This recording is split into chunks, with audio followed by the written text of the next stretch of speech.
When you think of TwitchCon, you picture excitement, fans meeting their favorite streamers, creators celebrating the community, and the energy that comes from turning online connections into real world moments. But sometimes those moments take a darker turn, and what happened to Twitch streamer Emiru at TwitchCon 2025 has the entire streaming world asking serious questions about safety and accountability. Emiru is one of Twitch's biggest creators. Known for her League of Legends streams, her creativity, and her impressive cosplay work, she's built a dedicated fan base of millions who admire her talent and authenticity. Like many creators, she's attended TwitchCon to meet her supporters in person, something she's always described as a highlight of her year. But this year's TwitchCon in San Diego became a nightmare. During a scheduled meet and greet on October 17th, 2025, a man forced his way past multiple security barriers and grabbed Emiru by the face, attempting to kiss her without consent. Video footage of the incident quickly spread online, showing the man reaching her booth before Emiru's own personal security guard intervened. The moment was shocking, not just for Emiru's fans, but for anyone who's ever attended a convention and trusted the environment to be safe. Emiru later took to social media to describe what happened in her own words. She said, quote, "The man who assaulted me was allowed to cross multiple barriers at TwitchCon, grab me and my face, and try to kiss me." End quote. She also added that Twitch security did nothing to stop the man before he reached her. According to Emiru, there were several TwitchCon staff members nearby, yet none of them reacted until her personal security stepped in. She said the man walked away freely while she stood there in shock, surrounded by staff who seemed unprepared to handle the situation. Twitch later released a statement claiming that the individual had been immediately removed from the venue and permanently banned from both TwitchCon and the Twitch platform. But Emiru disputes that.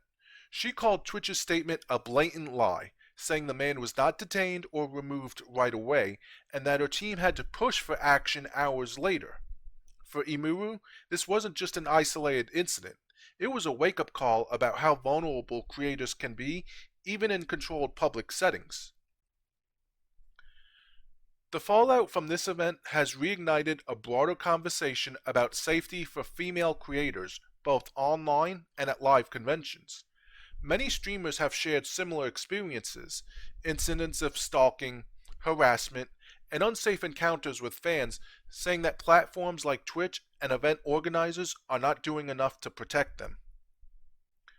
Emiru's reaction has been heartfelt but heartbreaking.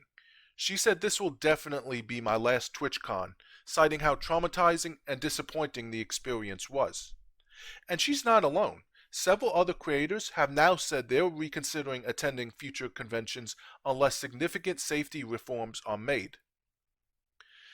This situation raises an uncomfortable truth. As streaming and influencer culture grow, so does the gap between fan enthusiasm and personal boundaries. Meet and greets are meant to be joyful. They're supposed to connect creators and fans in a positive, respectful way. But when those boundaries are ignored, and when event security fails to act, it puts not just creators, but everyone in the venue at risk. So what needs to change? First, event security needs to be properly trained and responsive. A fan should never be able to cross multiple barriers and physically touch a creator before anyone intervenes. Second, platforms like Twitch must follow through with transparency if an incident occurs. Creators and fans deserve to know that real action was taken, not just vague PR statements. Third, creators must be given agency. They should be able to pause or stop their meet and greets if they feel unsafe without contractual pressure to keep going. And finally, fans themselves need to understand boundaries. Admiration doesn't justify invasion. No amount of excitement excuses touching or kissing someone without consent. Emiru's experience is devastating, but has sparked an essential discussion about safety, respect, and accountability within the streaming world. For every creator who attends these events, especially women who already face disproportionate harassment online, this story serves as both a warning and a rallying cry for change.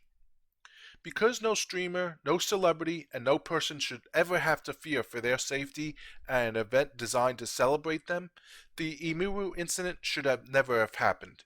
And the fact that it did, with such little intervention, means something has to change now. Thank you for watching. If you found this video informative, please like, subscribe, and share your thoughts in the comments. What do you think Twitch and other event organizers need to do to ensure creators are truly safe? Until next time, stay aware, stay safe, and look out for one another.